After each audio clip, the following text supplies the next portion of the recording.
GDP gross domestic product, इसके बारे में हम बहुत सुनते हैं कि आखिर जीडीपी क्या होता है, जीडीपी बढ़ गई, जीडीपी कम हो गई, तो क्या है जीडीपी। आप देख रहे हैं मार्केट माइस्ट्रो, तो आइए देखते हैं।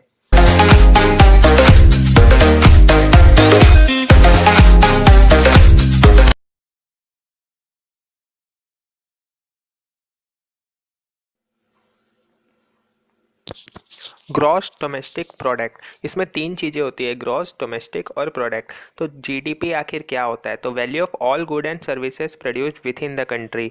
तो इसमें देखने की बात यह है कि सारे गुड्स और सर्विस जो कि हमारे ही देश में बनते हैं, जो हमारे इंडिया में बनते हैं, वो सारे गुड्स और सर्विस का जो टोटल आता है उसको हम जीडीपी कहते हैं। मतलब कि देखो, market value of all final goods and service produced in a period. तो पीरियड इसमें क्या होता है, ईयरली होता है और एक क्वार्टरली होता है। तो क्वार्टरली बेसिस पे हमारे इंडिया में जीडीपी जो है वो आती है, और ईयरली बेसिस पे हम उसको बताते हैं कि इस साल हमारी जीडीपी इतनी रही। तो मतलब कि जो भी चीज़ रिटर्न में जो लेन देन होता है, जो भी चीज़ रिटर्न में लेन देन होता है, उस सारे का सम जो होता है उसको हम दोस्तों कहते हैं ग्रॉस डोमेस्टिक प्रोडक्ट। बस इसमें टर्म्स कंडीशन यही है दोस्तों कि वो जो है हमारे इंडिया में ही होनी चाहिए, मतलब विद इन द कंट्री, मतलब value of all goods and service produce with in the country. तो इसमें अब्रॉड का जो काउंट नहीं करते हैं। तो जो भी चीज़ जो हम लिखित में लेन देन करते हैं, उन सारे का टोटल को हम जो कहते हैं जीडीपी कहते हैं, gross domestic product. Gross domestic product, इसमें तीन चीज़ें होती है, एक होती है ग्रॉस, एक होती है डोमेस्टिक और तीसरी होती है प्रोडक्ट। तो ग्रॉस क्या होता है, तो जो ग्रॉस होता है दोस्तों, जैसे कि हम एक कप बना रहे हैं, तो कप कहाँ पे बनेगा, तो कप जो है वो फैक्ट्री में बनेगा। फैक्ट्री में बनेगा, कप बनाने के लिए लेबर चाहिए रहेंगे, फैक्ट्री के लिए ज़मीन चाहिए रहेगी, है ना दोस्तों। तो ये सारी चीज़ें मिलके जो है एक कप बनाती है, कप का प्रोडक्शन होता है। ये सारे जो फैक्टर होते हैं कप बनाने में, अगर हम इसको मिला लें, इसको सारे को इंक्लूड कर लें, तो कप का जो वैल्यू होता है दोस्तों वो 1,000 रुपये हो जाता है। तो जो कि इस सारे फैक्टर को हमको हटा देना रहता है। तो ये सारे फैक्टर को अगर हम हटा दें तो जो कप का जो एक फाइनल प्रोडक्शन कॉस्ट बनता है वो होता है 100 रुपये। तो 100 रुपये में हमको कप मिलता है। तो ग्रॉस का मतलब यही होता है दोस्तों कि ये सारी चीज़ें जो होती है, लेबर, मशीनरी, लैंड, बिल्डिंग, जो भी उसको बनाने के लिए, फॉर ये एग्जांपल है, जो भी उसको बनाने के लिए जो भी लगता है, वो सारे फैक्टर को हमको हटा देना रहता है। तो ये सारे फैक्टर को हटाने के बाद जो उसका जो फाइनल कॉस्ट जो बनता है उसको हम बोलते हैं ग्रॉस। तो ये होता है जीडीपी में ग्रॉस का मतलब। अब देखते हैं कि डोमेस्टिक का मतलब क्या होता है। तो जीडीपी में डोमेस्टिक का मतलब क्या होता है, जैसे कि नाम है डोमेस्टिक, मतलब कि घर का। तो डोमेस्टिक का मतलब होता है कि value of all goods and services produced with in the country.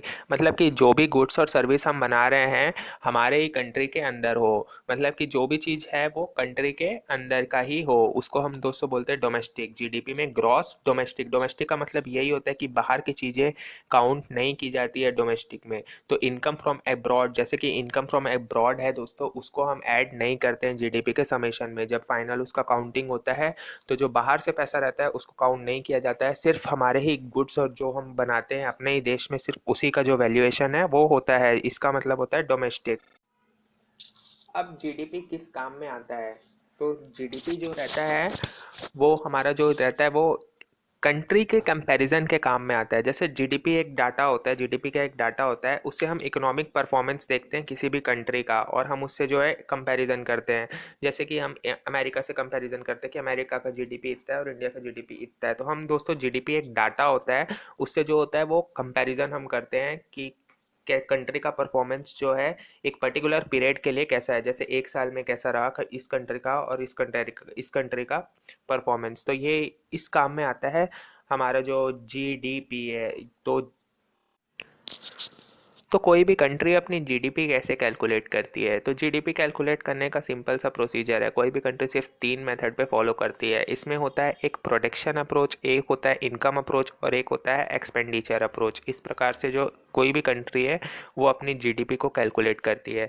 तो सबसे पहले तो प्रोडक्शन अप्रोच क्या होता है, तो प्रोडक्शन अप्रोच जो होता है वो होता है कि जैसे इंटरमीडिएट कंजम्पशन, जैसे कि जैसे किसी चीज़ का कॉस्ट, जैसे कोई कप है उसका कॉस्ट, उसको मतलब उसमें सर्विस जो लगी उसको बनाने के लिए उसका, और जो सप्लाईज हुआ उसका, तो इसको बोलते हैं प्रोडक्शन अप्रोच।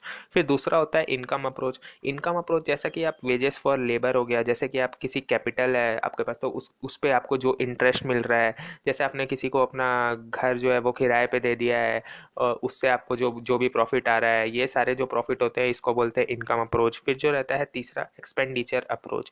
तो एक्सपेंडिचर अप्रोच में क्या होता है, जैसे आपकी खुद की सैलरी कितनी हो गई है, आपकी जो सैलरी है वो कितनी है, आपने कितना बैंक में इन्वेस्टमेंट किया है, आपको कितना उससे फ़ायदा हो रहा है, आपको कितना उस पर इंटरेस्ट मिल रहा है, किसी फार्मर है जो किसान है उसकी इनकम कितनी है, उससे कितना फ़ायदा हो रहा है, और जो भी जो आपका छोटा मोटा जो भी जो बिजनेस है उससे आपको ओवरऑल जो कितना फ़ायदा हो रहा है, उसको हम बोलते हैं एक्सपेंडिचर अप्रोच।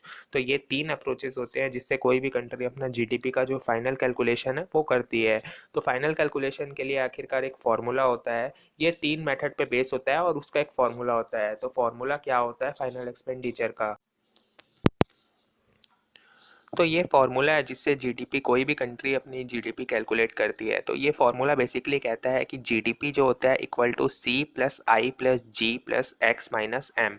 ये फार्मूले पे किसी भी कंट्री की जीडीपी जो है वो पता चलती है कि जीडीपी कितनी आ गई है, फिर उसको परसेंट में निकाल लिया जाता है। तो सी क्या होता है, सी दोस्तों होता है कंजम्पशन। तो कंजम्पशन मतलब कि होता है कि जैसे आपने कुछ कुछ फूड खाया, जो किसी को घर रेंट पे दिया, कुछ सोना वोना खरीदा, जो गैस है गैस के लिए आपने पे किया, जो आपने मेडिकल में अगर आप बीमार हो गए तो आपने जो मेडिकल में जो पैसे दिए, वो सारी चीज़ें जो कंजम्पशन में ऐड होती है। फिर दूसरी चीज़ होती है कि सी प्लस आई। आई मतलब होता है कि इन्वेस्टमेंट, की आपने कितना इन्वेस्ट किया है उस चीज़ में, जैसे कि इन्वेस्टमेंट, जैसे आपने म्यूचुअल फंड में इतना पैसा इन्वेस्ट किया है, आपने किसी बिजनेस में इतना पैसा इन्वेस्ट किया है, तो वो सारी चीज़ें जो है इन्वेस्टमेंट में आती है। तो कंजम्पशन प्लस इन्वेस्टमेंट प्लस जी, जी डिनोट करता है यहाँ पे गवर्नमेंट स्पेंडिंग को। तो गवर्नमेंट स्पेंडिंग क्या होती है, गवर्नमेंट स्पेंडिंग सबसे पहले तो जैसे आपको जो, आप अगर पब्लिक सर्वेंट है तो आपको जो सैलरीज मिलती है वो गवर्नमेंट स्पेंडिंग में आ जाती है। जैसे गवर्नमेंट हमारे देश के सुरक्षा के लिए कुछ भी, जैसे मिलिट्री या कोई भी सामान खरीदती है, वेपन्स खरीदती है, तो वो सारी चीज़ जो है गवर्नमेंट स्पेंडिंग के जो अंडर में आती है। फिर उसके बाद होता है एक्सपोर्ट, मतलब कि ये मतलब आपने कितना एक्सपोर्ट किया है, ग्रॉस एक्सपोर्ट। फिर होता है इंपोर्ट, की कितना पैसा जो आपको बाहर से आया है वो बोलते हैं इंपोर्ट हुआ है। तो दोस्तों देखो, इंपोर्ट जो है इसमें एम को डिनोट करता है, एम मतलब कि इंपोर्ट होता है। तो एम को, जैसा कि हमने जीडीपी में पहले भी बताया था कि जीडीपी जो होता है डोमेस्टिक, ग्रॉस डोमेस्टिक। डोमेस्टिक मतलब कि विथ इन द कंट्री, जो भी प्रोडक्ट बना है वो विथ इन द कंट्री होता है। तो इसलिए एम जो होता है इंपोर्ट, उसको हम माइनस कर देते हैं, क्योंकि वो जो रहता है वो बाहर से प्रोडक्ट आया, तो बाहर से जो प्रोडक्ट आया अगर हम इंपोर्ट को ऐड कर देंगे यहाँ पे, तो हमने बाहर अब्रॉड का भी पैसा जो वो आया है उसको भी ऐड कर दिया है। तो ग्रॉस, फिर डोमेस्टिक का क्या मतलब रह जाएगा, तो जो डोमेस्टिक होता है, ग्रॉस डोमेस्टिक मतलब विथ इन द कंट्री, तो जो बाहर से आया है एम इंपोर्ट, उसको हम माइनस कर देते हैं, तो हमको एक्चुअल फिगर मिल जाता है हमारे कंट्री का जीडीपी कितना है, या जीडीपी कितना आया वो एक एक्चुअल फिगर बता देता है। तो हम इंपोर्ट को जो है माइनस कर देते हैं बाहर से जो है, तो जो फाइनल फिगर बनता है कैलकुलेशन में जीडीपी के लिए वो होता है y इक्वल टू, जीडीपी को y से रिप्रेजेंट किया जाता है, y equal to C plus I, C plus I plus G plus X minus M होता है, मतलब एक्सपोर्ट माइनस इंपोर्ट। तो आप समझ गए होंगे कि इंपोर्ट को क्यों हमने हटा दिया है, क्योंकि जीडीपी में डी मतलब डोमेस्टिक होता है। तो एक सिंपल सा फॉर्मूला है, consumption plus investment plus government spending plus export minus import, इससे किसी भी कंट्री का जीडीपी। तो ये था जीडीपी, ग्रॉस डोमेस्टिक प्रोडक्ट। उम्मीद है आपको वीडियो जो है बहुत पसंद आया होगा, और जीडीपी मतलब भी आप समझ गए होंगे कि आखिरकार ये जीडीपी, ग्रॉस डोमेस्टिक प्रोडक्ट, आखिरकार क्या होता है। तो हर कंट्री दोस्तों इसी मेथड से अपना अपना जीडीपी निकालती है, और वो हर साल दर साल, ईयर बाय ईयर जो है अपना जीडीपी सामने लाती है, और बाकी इस कंट्री के साथ जो है वो कंपैरिजन होता है। तो बेसिकली यही है दोस्तों कि हर कंट्री अपना लिविंग स्टैंडर्ड जो है जीडीपी के ज़रिए जो है वो कंपेयर करती है। तो जीडीपी, हम जहाँ तक अपने देश की बात करें इंडिया की, तो आखिरकार दोस्तों इंडिया अपनी जीडीपी कैसे कैलकुलेट करती है। तो दोस्तों इंडिया में जीडीपी कैलकुलेट करने के लिए जो फार्मूला है वही फार्मूला रहता है, लेकिन हमारे पास जो अपना ईयर पर ईयर जो है हमारे पास एक डाटा आते रहता है, हर साल हमारे पास डाटा आता है, और उससे हमारी जो जीडीपी है वो कैलकुलेट होती है। आखिरकार हमारी जीडीपी 7.6 कैसे पहुंची, 7.1 कैसे हो गई, फिर 7.8 कैसे हो गई, फिर 6 पॉइंट कैसे हो गई। तो जो जीडीपी है दोस्तों, वो जो हमारे पास जो डाटा रहता है बेसिकली उसी के बेसिस पे ये फॉर्मूले से निकल जाता है। तो अगली वीडियो में हम देखेंगे दोस्तों कि आखिरकार इंडिया जो है वो एक्चुअल में कैसे अपनी जीडीपी काउंट करती है। तो उम्मीद है दोस्तों आपको वीडियो पसंद आया होगा। म्यूचुअल फंड, बैंकिंग और फाइनेंस के बारे में और जानने के लिए चैनल को ज़रूर से सब्सक्राइब कीजिए।